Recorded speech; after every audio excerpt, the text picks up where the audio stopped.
All right. Good morning again, ladies and gentlemen, and thank you for joining us for this session. We are talking social justice as a way of supporting peace-building processes. I've got a wonderful and knowledgeable team of experts from different sectors, and I'm going to allow them to introduce themselves. I'm going to start with the gentleman to my far right. Good morning. My name is Neeshan Bolton. I work for the Ahmed Kathrada Foundation. Core focus is on deepening non-racialism and democracy.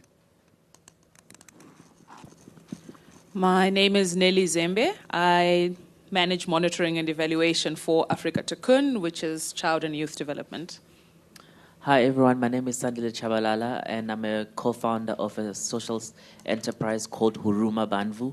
Huruma means compassion or empathy in Swahili, and Banvu means people in Siswati. What we mainly do is facilitate corporate philanthropy initiatives and strategies across the SADC region. Thank you. Good morning. My name is Nkateko Emily Mabasa. I am the founder of Phoenix Alexandra, an organization that focuses on putting together people with disabilities and people without disabilities to work together. So in the in the literature space and the arts, so your dance and your reading and all of that. So that's what we do. Thank you. Thank you very much. And last but not least, I'm Itumeleng Mogale, and I'm going to be your moderator.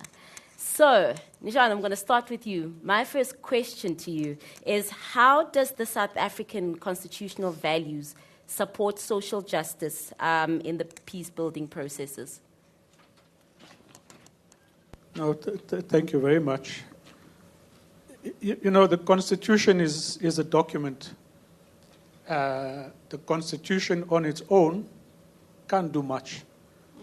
It's those who have to interpret it, those who have to act on it, and who continuously need to extend its application. Yeah. And that is where I think the focus needs to be. So from the Constitutional Court to the various Chapter 9 institutions, all of the organs of state who have their founding provisions from the Constitution are all the instruments that give effect to the values and the aspirations of the Constitution. And I think that that's the mistake that many make. They blame the Constitution for a range of things, whereas that document on its own can't do much. But just two examples. Next year will be, the 30th anniversary of the abolition of the death penalty. One of the first decisions of the Constitutional Court was to abolish the death penalty in this country.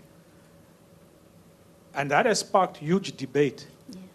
But the Constitution as a document enabled that discussion to take place.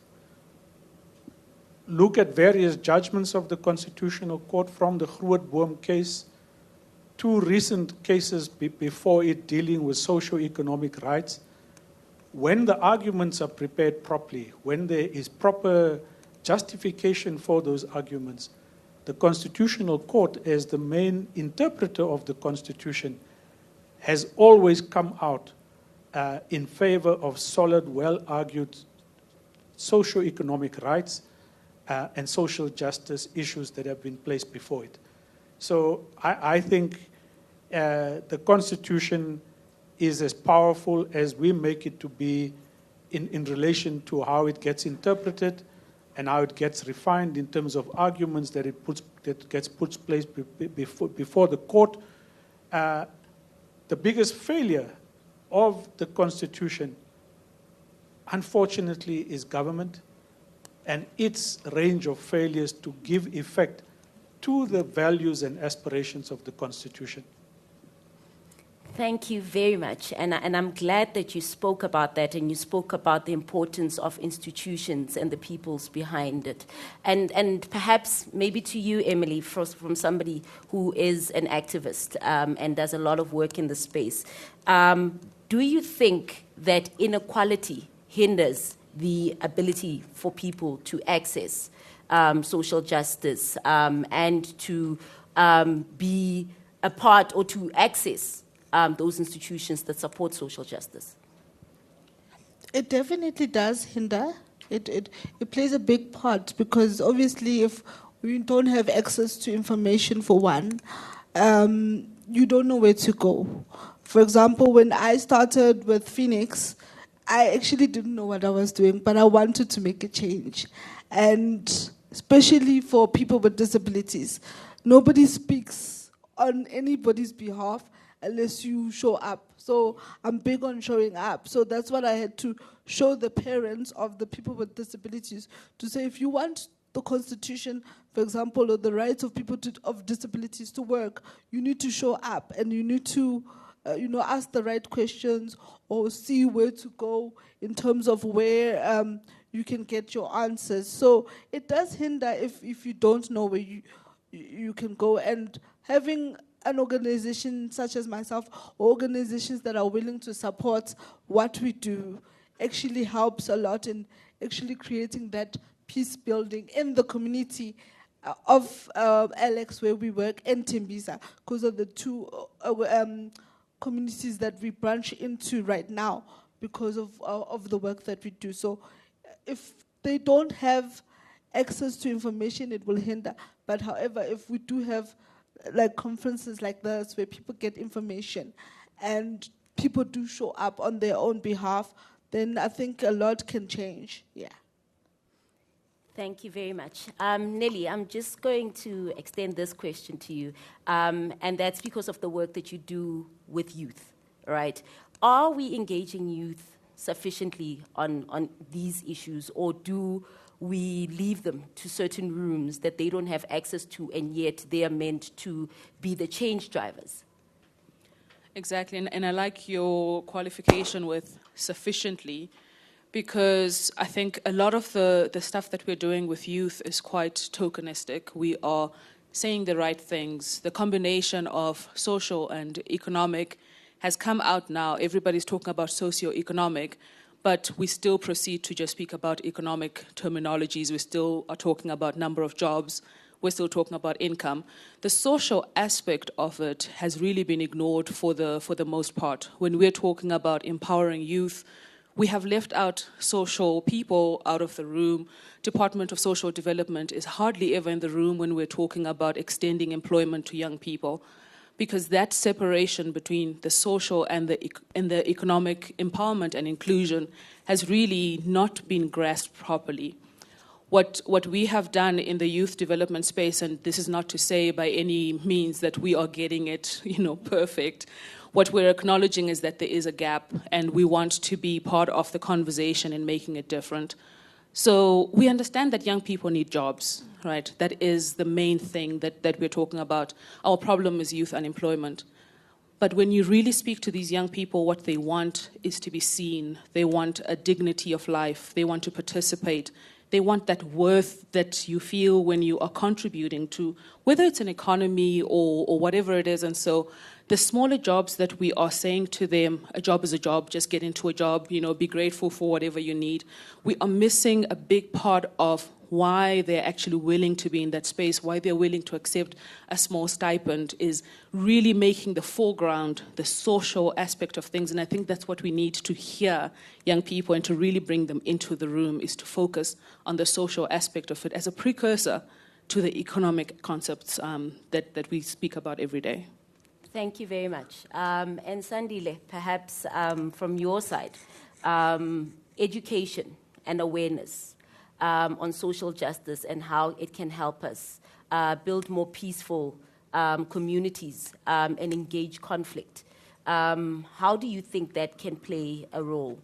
Yeah, thank you so much for that question. I think as South Africans, we tend to forget very quickly where we come from as a country.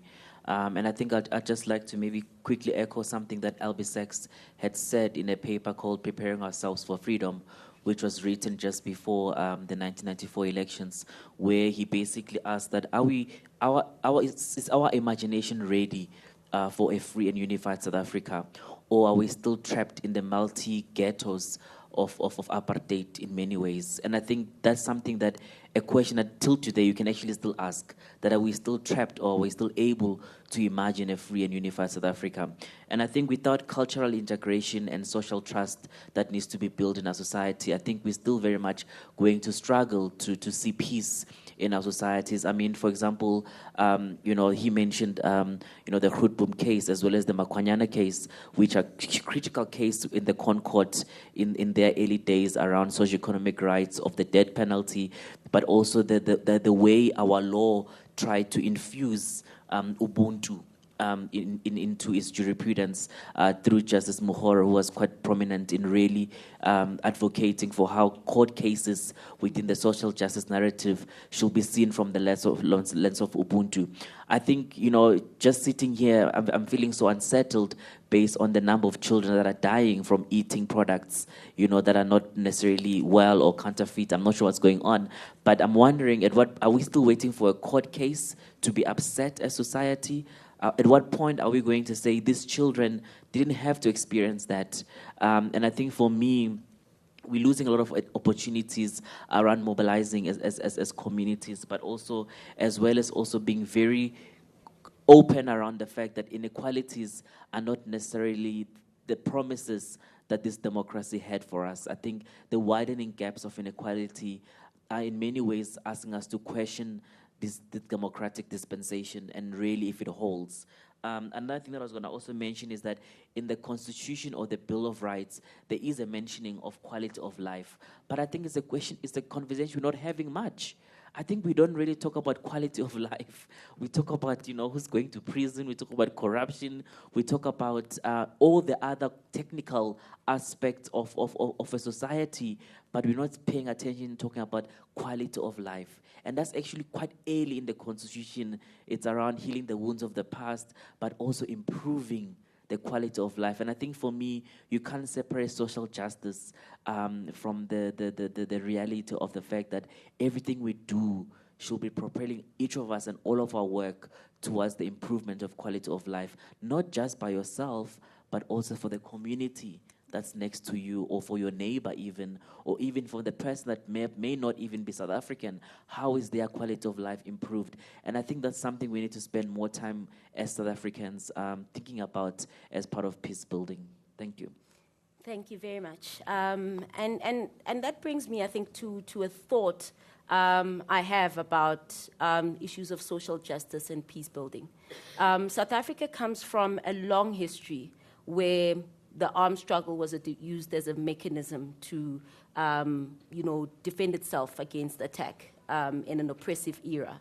And from then, we've had one mechanism of communicating any distrust, any frustrations with the system, and that is through protest and conflict. Do we feel like government is doing enough to change how we start engaging issues in our communities without having to opt for the protest route, and change the way in which we activate the struggle for South Africans? Are we engaging marginalized communities sufficiently on this issue so that, because they're the ones that most easily go to this route, because it's the route that we've known for so many years. So it's the trauma that we've carried as a country.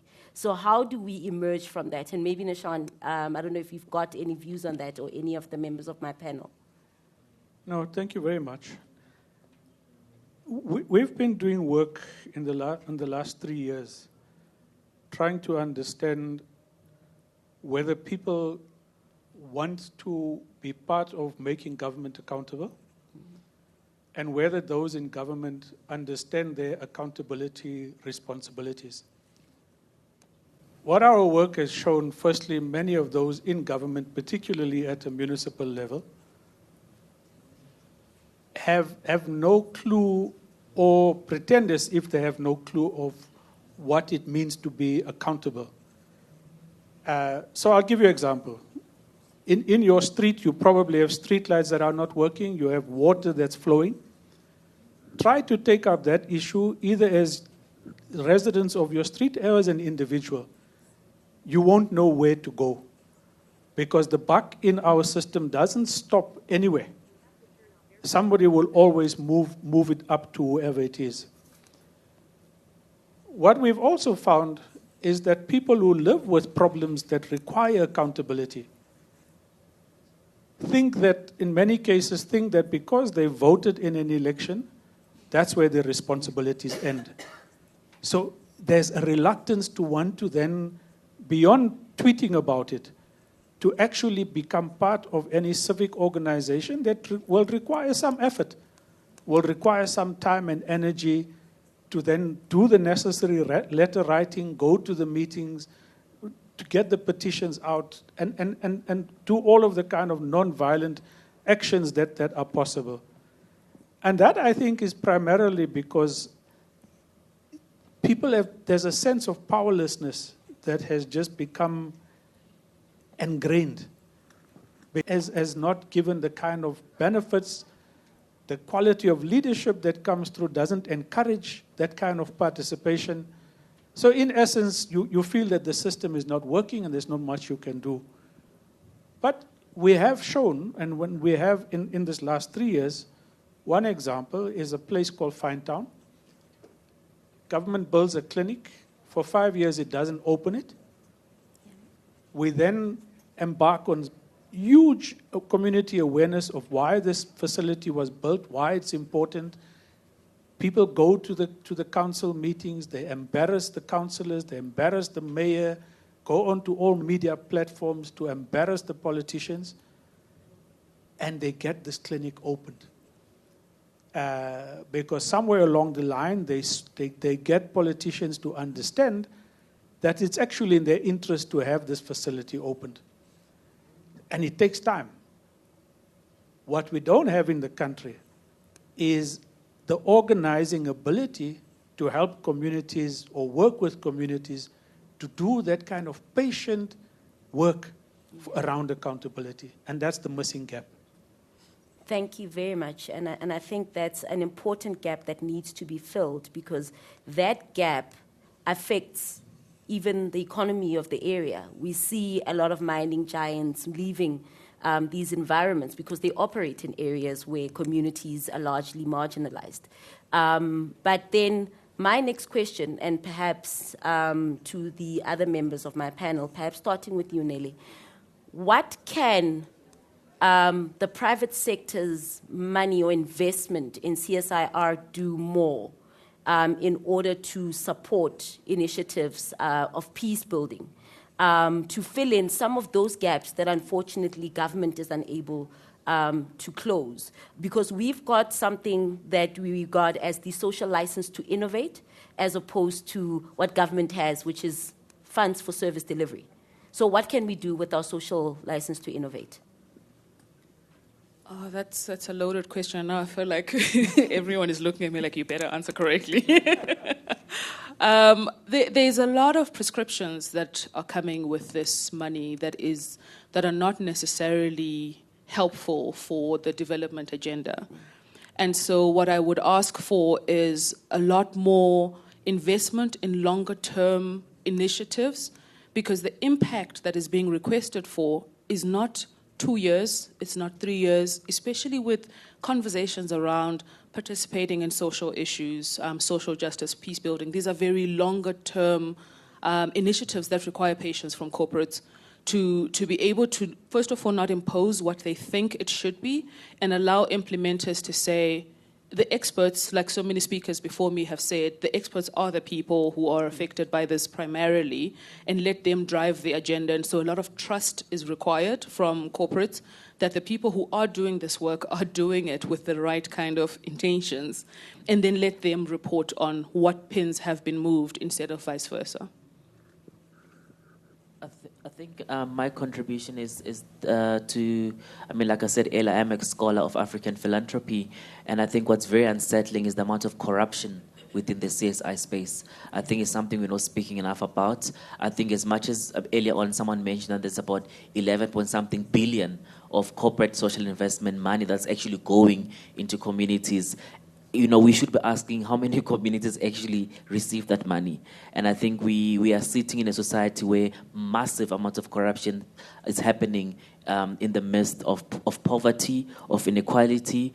And I think it's very easy to trace how corporates are actually using corruption to basically say that they're doing good, whereas only one or two people or one or three organizations in society actually benefits from the peak of those allocations. So I think one of the questions we need to start asking ourselves is, do we actually need CSI, or perhaps do we need more private-public partnerships where actually those CSI funds go directly into those public developmental agendas or programs, and then essentially governments and corporates work together to achieve a common goal? Because I think, in my opinion, corporates are becoming extremely, extremely corrupt by the day.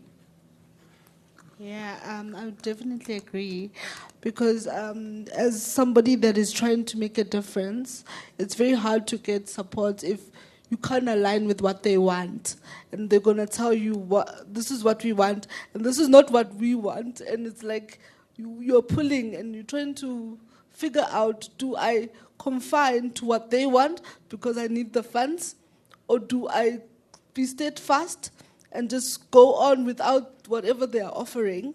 And that's the attitude that I've had so far, and luckily we've had big corporations say, okay, fine, we understand this is the work that you do. We can give you support. We're not going to tell you what to do with it. And this is the first time they've ever done it, because I was so strong in actually saying, I cannot let you speak for me or what I'm fighting for if you don't understand. One thing about me is I live in Alex, and I know the struggles of all the kids that I work with, even though I didn't go to the public school that they go to, but because of living there, I can speak for them. And that's so important that corporates, if they're going to say, we're going to assist or we're going to make a difference, give leeway and space for us to grow and for us to learn from them how they got there, but not by telling us what to do. Like somebody said earlier, nothing about us without us is the attitude that I always carry. So, yeah.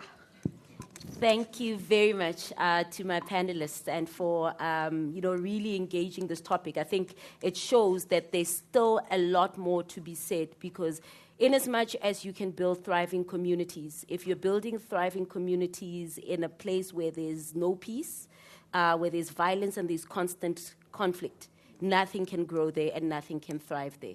So thank you very much. I believe that this is the beginning of a conversation. Thank you.